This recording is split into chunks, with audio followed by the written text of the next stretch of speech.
Hello दोस्तों, मैं मनीष। हम लोगों ने नीमराज सुंडा का जो बुक है स्टार्ट किया था। आज सुंडा का जो बुक है वो हमने स्टार्ट किया था। उसका थर्ड क्लास है जो हम लोगों ने एग्रोनॉमी पोर्शन चालू किया था। नेक्स्ट प्रीवियस टू क्लास में हम लोगों ने जनरल एग्रोनॉमी के बारे में जाना था। अब आते हैं एग्रोनॉमी का मतलब चैप्टर वाइज हम लोग नीमराज सुंडा से एग्रोनॉमी पोर्शन से हम लोग स्टार्ट करते हैं। ठीक है दोस्तों, तो देखिए बेसिकली देखते हैं एग्रोनॉमी होता क्या है। तो एग्रोनॉमी जो होता है दोस्तों, एग्रोनॉमी डिराइव हुआ है। एग्रोनॉमी जो होता है दोस्तों डिराइव हुआ है ग्रीक वर्ड से। ठीक है, ये दो ग्रीक वर्ड से मिलकर एग्रोनॉमी जो होता है बना बना है टू ग्रीक वर्ड से। पहला क्या है, एग्रो है। ठीक है, एग्रोस है, मतलब एग्रोस का मीन्स होता है फील्ड। और दूसरा सेकंड क्या है, नोमोस है, मतलब टू मैनेजमेंट। ठीक है, मैनेजमेंट बेसिकली हम बोल देते हैं कि management of field are called agronomy बोल देते हैं। ठीक है, एग्रोनॉमी जो दोस्त क्या है, ये एक ग्रीक वर्ड से एग्रोनॉमी जो वर्ड जो है ग्रीक वर्ड से टू ग्रीक वर्ड के मिलकर डिराइव हुआ है। एग्रो मीन्स होता है फील्ड, अनोमस मतलब होता है टू मैनेजमेंट। अब इसका डेफिनेशन देख लेते हैं दोस्तों।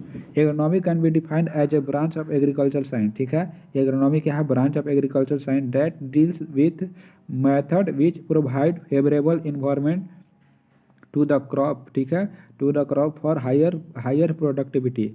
जो एग्रोनॉमी जो है एक एग्रीकल्चर साइंस का जो है ब्रांच होता है जो डील्स मतलब जो डील्स करता है मेथड डील्स करता है किसके लिए, प्रोवाइड कर फेवरेबल इन्वायरमेंट को प्रोवाइड कर फेवरेबल इन्वायरमेंट क्रॉप को प्रोवाइड कराने के लिए ताकि हायर प्रोडक्टिविटी मिल सके। ठीक है, अब आगे देखते हैं दोस्तों। बोल रहा है कि Indian agriculture is predominantly of the substance type. ठीक है, जो इंडियन एग्रीकल्चर है प्रीडोमिनेंटली कैसा है, सब्सटेंस टाइप है। मतलब जो इंडियन एग्रीकल्चर जो होते हैं वो बेसिकली इंडियन फार्मर बेसिकली क्या करते हैं, अपने नीड के लिए जो होता है फार्मिंग करते हैं। ठीक है, अपने नीड या फैमिलियर नीड को पूरा करने के लिए जो फार्मिंग करते हैं उसको सब्सटेंस टाइप ऑफ फार्मिंग बोलते हैं दोस्तों। ठीक है, आगे देखिए दोस्तों क्या कर रहा है।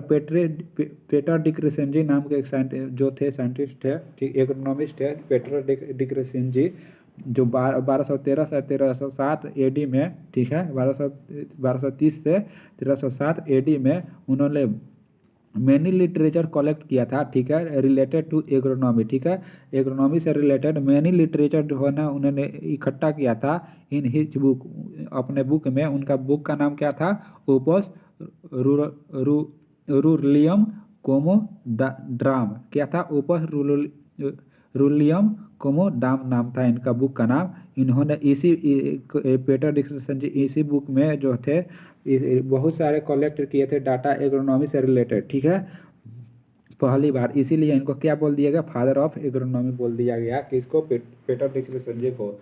इनका कौन सा बुक था दोस्तों, ओपस रूल रूलियम ओपर रूलियम कमो कमो ड्राम। ठीक है, इनका बुक का नाम था ओपस रोलियम कमो ड्राम, इनका बुक का नाम था। इसमें उन्होंने क्या किया था, बहुत सारे डाटा कलेक्ट किया था लिटरेचर एग्रोनॉमिक से रिलेटेड। ठीक है, फर्स्ट टाइम पहली बार इन्होंने। ठीक है, उसके बाद देखिए अगला पॉइंट बोल रहा है कि वन हेलमोंट 1577 से 1614 एडी तक वन हेलमोंट ने कंक्लूड किया था कि the main principle of vegetation is water. जो मतलब मेन प्रिंसिपल होता है वेजिटेशन का वो किसके वजह से होता है, वाटर होता है। ठीक है, अब आगे देखिए दोस्तों।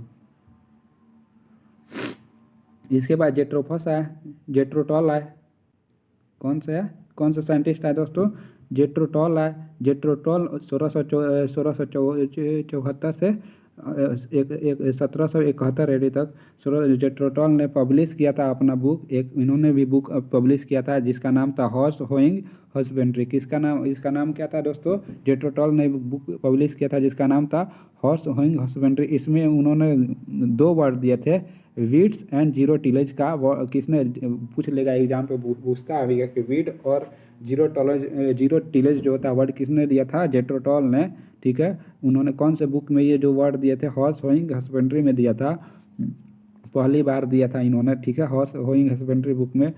ठीक है, इन्होंने बताया था क्या विट्स विट्स और जीरो टिलेज जो है टर्म दिया था, इसीलिए इनको क्या बोल दिया गया, फादर ऑफ विल्ड साइंस। ठीक है, डेटोटॉल को क्या बोलते हैं दोस्तों, फादर ऑफ विल्ड साइंस। और फादर ऑफ इकोनॉमी किसको बोलते हैं दोस्तों, पीटर डिक्रूसेंजी को बोलते हैं। आगे देखिए, इरेज कर दिया जाए इसको, एक मिनट। हाँ देखिए,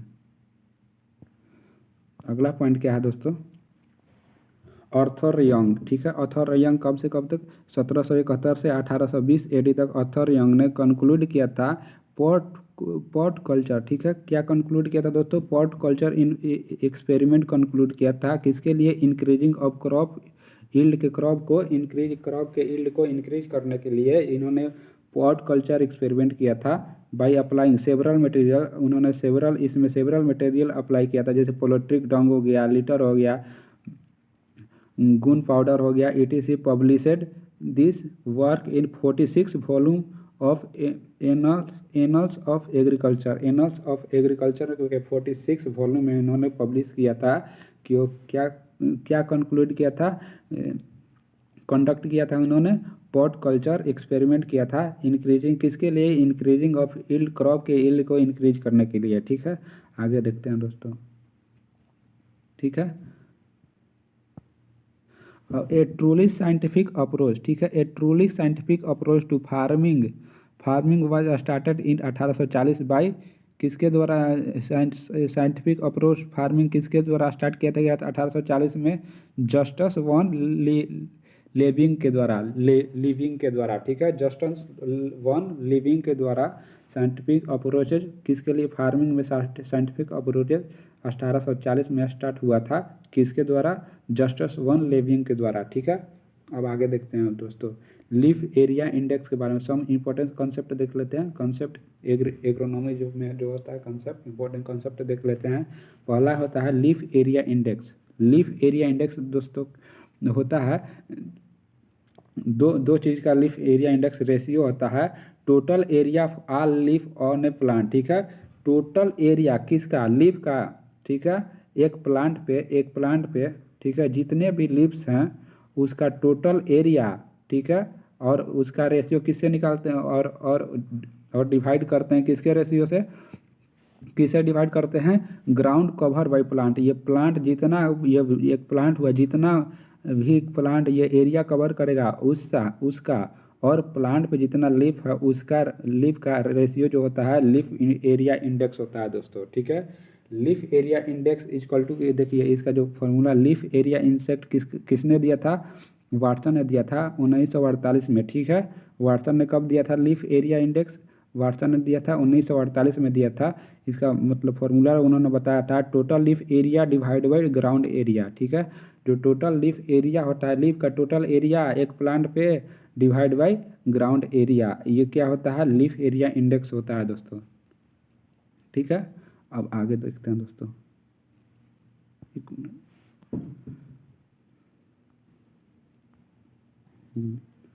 लैंड इक्विवेलेंट रेशियो के बारे में देख लेते हैं दोस्तों। ठीक है, लैंड इक्विवेलेंट रेशियो क्या होता है, it means the relative land area occupy by a solo crop. ठीक है, रिलेटिव ये क्या बताता है, इट मीन्स इस बताता है relative land area occupy by a solo crop that is required to produce yield achievement in inter crop. ठीक है, मतलब इससे पता चलता है, लैंड इक्विवेलेंट रेशियो से पता चलता है कि मतलब हमने जो एक फील्ड में सोलो क्रॉप कर रहे हैं तो उसका जो यील्ड आ रहा है, और उसी फील्ड में हम अगर इंटर क्रॉपिंग कर रहे हैं तो उससे जो यील्ड आ रहा है दोनों का इक्वल है या मतलब प्रॉफिट है या लॉस में है, ये कौन सा ये बताता है, लैंड इक्विवेलेंट रेशियो बताता है। ठीक है, लैंड इक्विवेलेंट रेशियो बताता है। देखिए इसको एग्जाम्पल के थ्रू हम लोग समझने का कोशिश करते हैं। ठीक है, एक मिनट इसको थोड़ा बड़ा कर लिया। हाँ देखिए देखिए मान लीजिए हम दो क्रॉप इंटर क्रॉप के रूप क्रॉपिंग के रूप में हम ले रहे हैं, एक हो गया ग्राउंड नट का क्रॉप ले रहे हैं, ठीक है, और एक रेड ग्राम ले रहे हैं, ठीक है। दोनों का देखते हैं कि मतलब इंटर क्रॉपिंग करते हैं तो हमको मतलब इंटर क्रॉपिंग से फ़ायदा होता है या स्लो क्रॉप जैसा हम कर रहे थे ग्राउंड नट का रेड रेड ग्राम का अलग अलग क्रॉपिंग कर रहे हैं उससे मतलब कल्टीवेशन कर रहे हैं उससे हमको ज़्यादा बेनिफिट मिल रहा है। तो देखिए जब हम सोलो क्रॉप मतलब ग्राउंड नट का प्रोडक्शन एक 1 हेक्टेयर में जब सोलो क्रॉप के रूप में कर रहे थे तो ये 1200 kg जो होता है 1200 kg पर हेक्टेयर ईल्ड आ रहा था, और रेड ग्राम का कितना आ रहा था 1000 kg पर हेक्टेयर, ठीक है। जब एक एक क्रॉप लगाते हैं मतलब सोलो क्रॉप ले रहे थे, ठीक है, ईयर वाइज, ठीक है, फील्ड में तो 1 हेक्टेयर में तो ये ग्राउंड नट जब लिए थे सोलो क्रॉप के रूप में तो 1200 kg आया था पर हेक्टेयर, और रेड ग्राम का कितना आया था 1000 kg आया था, ठीक है। अगर आप इंटर क्रॉप मतलब साथ में ले रहे थे इसका कल्टीवेशन कर रहे थे साथ में इंटर क्रॉप के रूप में हम ग्राउंड नट और रेड ग्राम का मतलब कल्टीवेशन कर रहे थे तो उसमें कितना आया था इंटर क्रॉप के देखिए let the yield of this crop when grow an inter crop भी 1000 मतलब 1000, ठीक है। ग्राउंड का उस समय जब इंटर क्रॉपिंग में करा तो 1000 यील्ड आया था 1000 kg पर हेक्टेयर, ठीक है, 1000 kg पर हेक्टेयर आया था। और किसका 600 kg किसका आया था 600 kg रेड ग्राम का आया था। रेड ग्राम कितना आया था दोस्तों 600 kg पर हेक्टेयर आया था, ठीक है। अब देखिए इसका हम निकालते हैं लैंड इक्विवेलेंट रेशियो निकालते हैं। तो लैंड इक्विवेलेंट रेशियो ग्राउंड का कितना हो जाएगा यील्ड ऑफ इंटर क्रॉप मतलब इंटर क्रॉप में जितना यील्ड आ रहा है divide by yield of solo crop, उसका सोलो क्रॉप में जो यील्ड आ रहा था तो यील्ड कितना इंटर क्रॉप में यील्ड कितना आया था 1000 ग्राउंड नट का, और सोलो क्रॉप में ग्राउंड नट का कितना आया था यील्ड 1200, तो डिवाइड कर दिए 1200 से, ठीक है। तो ये इसका जो रेशियो आएगा वो क्या होगा, ठीक है, land equivalent ratio of groundnut का आएगा, ठीक है। अब उसी तरह हम लोग निकाल लेंगे लैंड इक्विवेलेंट रेड ग्राम का। तो रेड ग्राम का मतलब यील्ड ऑफ इंटर क्रॉप, जो इंटर क्रॉप में जो रेड ग्राम का कितना आया था यील्ड तो 600 आया था, और जो सोलो क्रॉप में सोलो में कितना आया था 1000। तो ऐसा ही और दोनों के साथ में, ठीक है। अब दोनों का सिस्टम कहते लैंड इक्विवेलेंट रेशियो सिस्टम निकालते हैं तो उसमें दोनों को ऐड करते हैं तो कितना आता है 1.43, कितना आता है दोस्तों 1.43 आता है। अगर 1.43 आता है मतलब इस जो 43 मतलब 43% जो होता है यील्ड जो होता है एवरेज यील्ड ऑब्टेंड होता है जो हमको बेनिफिट होता है अगर हम इंटर क्रॉप में कर रहे थे, ठीक है। ये कैसे पता चला 43% बताते हैं दोस्तों, देखिए अगर अगर लैंड इक्विवेलेंट रेशियो, ठीक है, अगर मोर देन 1 इंडिकेट कर रहा है तो यील्ड जो होता है एडवांटेज में है, मतलब यील्ड जो होता है ज़्यादा आ रहा है इंटर क्रॉपिंग में, ठीक है। अगर लैंड इक्विवेलेंट रेशियो 1 के बराबर आता है 1 के बराबर इंडिकेट कर रहा था करता है तो समझ लीजिए कि ना ही हमको मतलब फ़ायदा हुआ ना ही लॉस हुआ, ठीक है। अगर अगर लैंड इक्विवेलेंट रेशियो 1 से कम आता है 1 से कम इंडिकेट करता है 1 से कम इंडिकेट करता है मतलब यील्ड जो है लॉस में है, ठीक है। तो इस लैंड इक्विवेलेंट रेशियो से हम लोग पहले ही पता चल जाता है ट्रूली पता चल जाता है कि मतलब इंडोर क्रॉपिंग कर रहे हैं तो उसमें यील्ड इंक्रीज होगा या डिक्रीज होगा, ठीक है। तो इसी को क्या बोलता है बताता है लैंड इक्विवेलेंट रेशियो बोलता है, ठीक है। Land equivalent ratio is a summation of ratio of yield of inter crop to the yield of solo crop, ठीक है। ये भी पॉइंट समझ लिया मैंने, इन्होंने समझ लिया।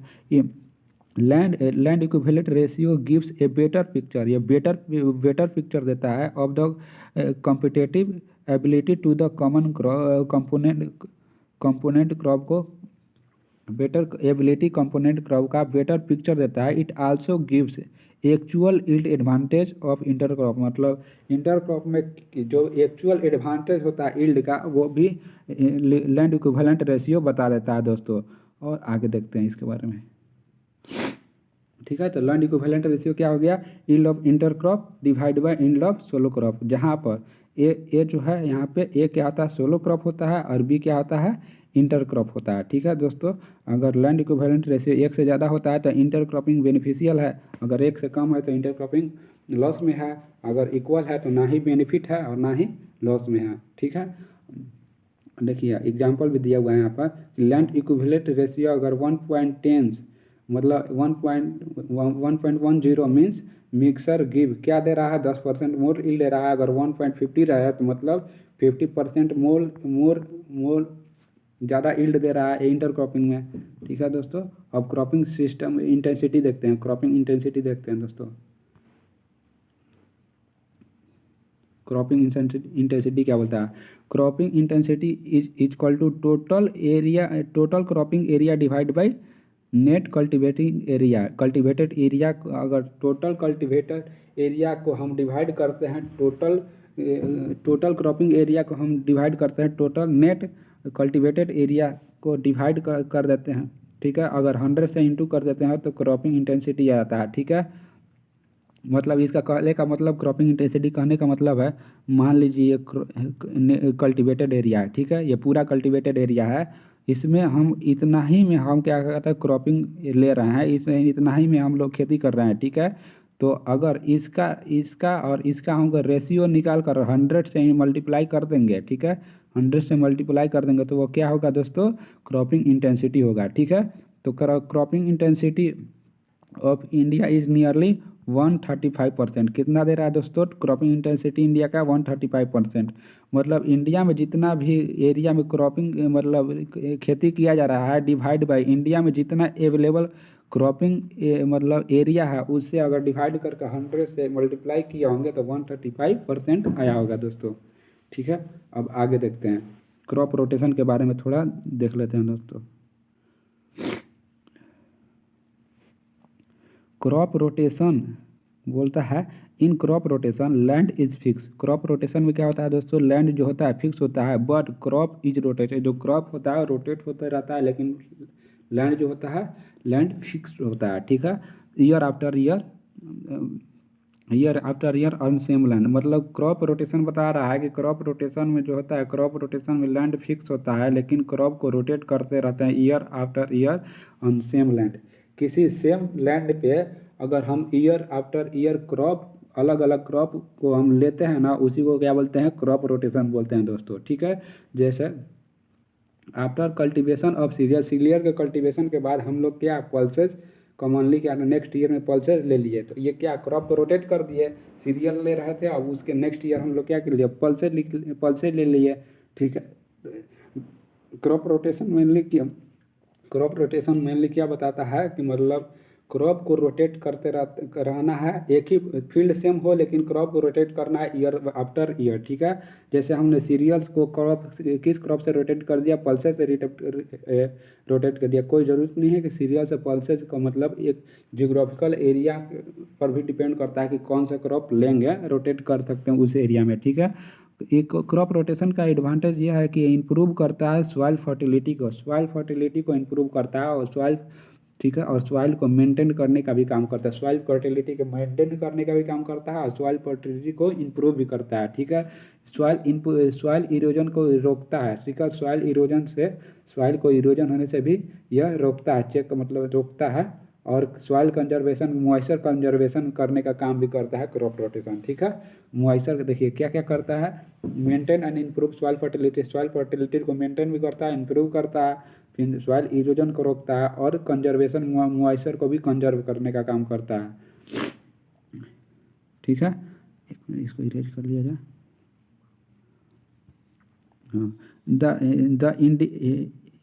The incidence of harmful pathogen. ठीक है, हाँ, जो भी इंसिडेंस होता है हार्मफुल पैथोजन का, इंसेक्ट पेस्ट का, नेमेटोड का और वीड का, एक्यूमुलेट होता है with particular crop can be manage. ठीक है, मान लीजिए कोई पैथोजन है, ठीक है, कोई पैथोजन है वीड, मान लीजिए कोई वीड का पैथोजन है। ठीक है, अगर एक फील्ड में हम कई साल से मतलब वीटी ग्रो करते आ रहे हैं, अब बेसिकली ये वीटी का मतलब जो है पैथोजन है। ठीक है, तो ये हर एक साल इसको काउज करेगा। ठीक है, क्योंकि होस्ट प्लांट मिल जा रहा है इसको इस पैथोजन को सर्वाइव करने के लिए। लेकिन जैसे ही हम लोग क्रॉप का रोटेशन करते हैं, क्रॉप रोटेशन में यहाँ पर वीट की जगह पर दूसरा नेक्स्ट ईयर दूसरा क्रॉप ले लेते हैं, तो इस पैथोजन को होस्ट प्लांट नहीं मिलेगा सर्वाइव करने के लिए, तो ये क्या हो जाएगा, इस फील्ड से इस डिजीज़ का मतलब अंत हो जाएगा। ठीक है, तो इसके वजह से जो फील्ड में होता है, नेक्स्ट ईयर जब हम वीट ग्रो करेंगे तो ये डिजीज उसमें नहीं आ पाएगा।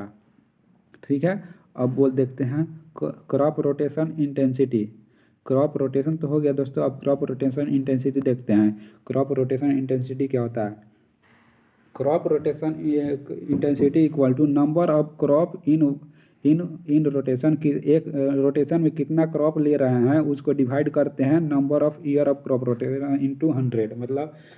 मतलब कि क्रॉप रोटेशन में कितना हम क्रॉप ले रहे हैं और क्रॉप रोटेशन में कितना समय ले रहा है, उसको अगर 100 से इंटू करेंगे तो क्रॉप रोटेशन इंटेंसिटी मिल जाएगा दोस्तों। ठीक है, देखिए क्रॉप रोटेशन फॉर 1 ईयर। ठीक है, अगर 1 ईयर के लिए क्रॉप रोटेशन किसका किसका करते हैं, राइस और पी का, तो क्रॉप रोटेशन इंटेंसिटी कितना आता है? 200% आता है। ठीक है, अगर क्रॉप रोटेशन दो ईयर के लिए कर रहे हैं, 2 ईयर के लिए क्रॉप रोटेशन कर रहे हैं किस किस क्रॉप का, ग्राउंड नट, व्हीट और शुगर का, तो हमको क्रॉप रोटेशन इंटेंसिटी 150% आता है। ठीक है, क्रॉप रोटेशन इंटेंसिटी 150% आता है 2 ईयर में, अगर ग्राउंड नट, व्हीट और शुगर के उनके क्रॉप रोटेशन करते हैं तो। ठीक है, अगर हम क्रॉप रोटेशन 3 ईयर के लिए किस किस क्रॉप का कर रहे हैं, crop rotation paddy, potato, sugar cane और अरहर और वीट का करते हैं, अगर क्रॉप रोटेशन 3 ईयर में, तो क्रॉप रोटेशन इंटेंसिटी कितना आता है दोस्तों?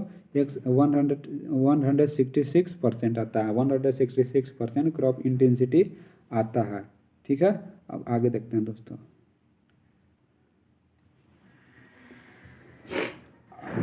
अगला पॉइंट क्या बोल रहा है कि क्रॉपिंग सिस्टम क्या बोल रहा है? It refers to cropping pattern use on a farm and their interaction with farm resources. ठीक है, इट बोलता है cropping pattern, it refers to cropping pattern use on a farm, cropping pattern को use farm करते हैं, and their interaction with farm resources जो interaction होता है, association with farm enterprise and available component technology जो available है। ठीक है, उससे जो होता है एसोसिएशन होता है और फार्म का इंटरप्राइज है। ठीक है, उस क्रॉप पैटर्न को हम क्या बोल देते हैं? क्रॉपिंग सिस्टम बोल देते हैं दोस्तों।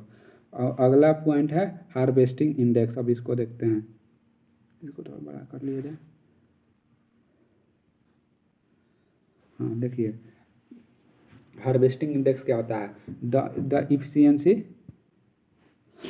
Efficiency utilization of accumulation of CO2 in the form of photosynthesis is expressed as a term of harvesting index. जो मतलब CO2 का एक्यूमुलेशन जो होता है, कितना एक्यूमुलेशन हुआ फोटोसिंथेसिस में, कि CO2 का कितना एफिशिएंसी मतलब है फोटोसिंथेसिस में, एक्यूमुलेशन फॉर्म ऑफ फोटोसिंथेसिस में कितना CO2 एक्यूमुलेट हो पा रहा है, उसका एफिशिएंसी को हम एक्सप्रेस करते हैं किसके टर्म में?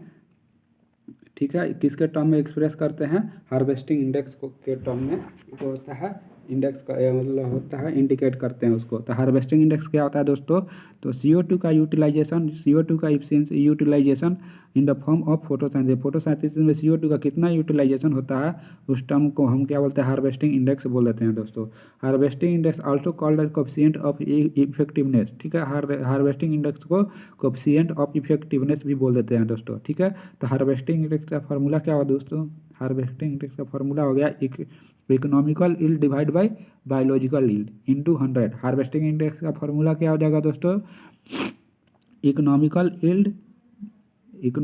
Yield divide by biological yield into 100। ठीक है, ये किसका हार्वेस्टिंग इंडेक्स का फार्मूला हो जाएगा। यहाँ पर इकोनॉमिकल यील्ड जो होता है क्या होगा? इकोनॉमिकल यील्ड मतलब इकोनॉमिक्स जो जिससे हम लोग को क्या बोलता है? इनकम जनरेट हो, तो इकोनॉमिकल यील्ड अपना ग्रेन हो जाएगा। ठीक है, बायोलॉजिकल यील्ड मतलब क्या? जितना भी मतलब जो फील्ड में ग्रो कर रहा है, जितना मटेरियल्स है उस क्रॉप का, वो बायोलॉजिकल यील्ड हो जाएगा। ग्रेन प्लस उसका स्ट्रो, ठीक है, वो बायोलॉजिकल यील्ड हो जाएगा। तो economical yield divide by biological yield into 100 क्या होता है? हार्वेस्टिंग इंडेक्स होता है। ठीक है, अगर इकोनॉमिकल यील्ड निकालना होगा तो क्या करेंगे हम लोग? हार्वेस्टिंग इंडेक्स में क्या बायोलॉजिकल यील्ड को क्या कर देंगे?